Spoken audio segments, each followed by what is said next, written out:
Assalamualaikum warahmatullahi taala wabarakatuh. Izin memperkenalkan diri, saya Dijinan Kusnadi dari kelas 6 P2.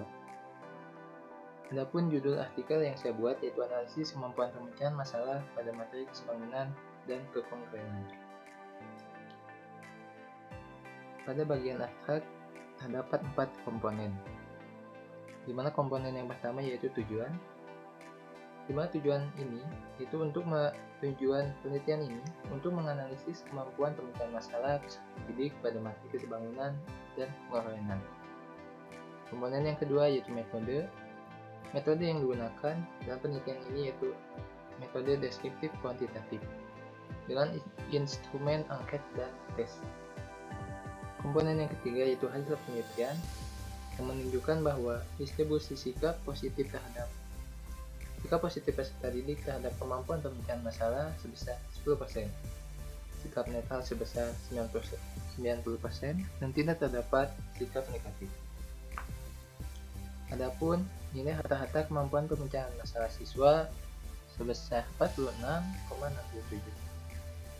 Dan komponen yang keempat yaitu simpulan dari penelitian ini bahwa kemampuan pemecahan masalah masih rendah dan rata-rata sikap peserta didik yang netral terhadap kemampuan ini. Kemudian pada bagian pendahuluan, kemampuan pemecahan masalah ialah kegiatan pengetahuan yang diperoleh sebelumnya. Kemudian, pengetahuan itu diterapkan ke dalam keadaan baru yang belum pernah dialami. Sehingga kemampuan ini wajib dimiliki oleh siswa dalam pembelajaran matematika. Kemampuan ini perlu mendapatkan perhatian karena di lapangan sebagian besar masih ada siswa yang kesulitan dalam mengubah soal ke dalam materi matematika, menerapkan konsep yang telah didapat, dan yang lainnya yang dapat meningkatkan kemampuan pemecahan masalah siswa. Adapun solusi yang dapat mengatasi masalah tersebut, di antaranya yang pertama menerapkan pembelajaran statistik, yang kedua menerapkan model problem-based learning, dan yang ketiga itu menerapkan model pembelajaran penemuan terpending. Dan masih banyak solusi-solusi untuk mengatasi masalah tersebut. Kemudian bagian metode yang digunakan dalam penelitian ini yaitu metode deskriptif dengan pendekatan kuantitatif.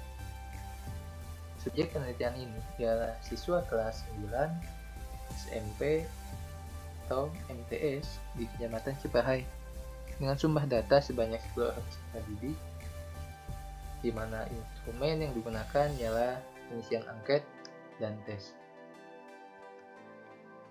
Kemudian bagian hasil dan pembahasan. Dalam penelitian ini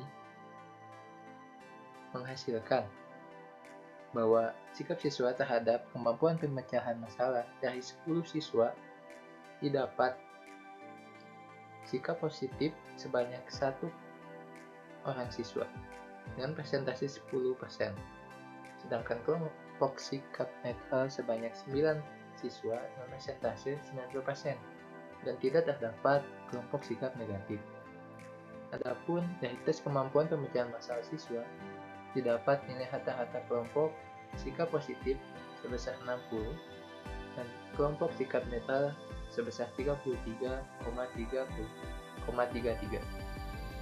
Sehingga nilai rata-rata keseluruhan kemampuan pemecahan masalah siswa ialah 46,67. Dan bagian yang terakhir yaitu bagian simpulan. Kesimpulan yang didapat dari penelitian ini menunjukkan bahwa nilai kemampuan pemecahan masalah matematika siswa masih rendah, yang berada pada angka 46,67 dari skor ideal 100. Dan rata-rata sikap siswa terhadap kemampuan pemecahan masalah terhadap kelompok netral ialah berjumlah 9 siswa dari 10 siswa yang berada pada kelompok netral. Mungkin cukup sekian yang dapat saya presentasikan mengenai artikel yang saya buat. Mohon maaf atas segala kekurangan. Semoga ada guna dan manfaatnya. Assalamualaikum warahmatullahi taala wabarakatuh.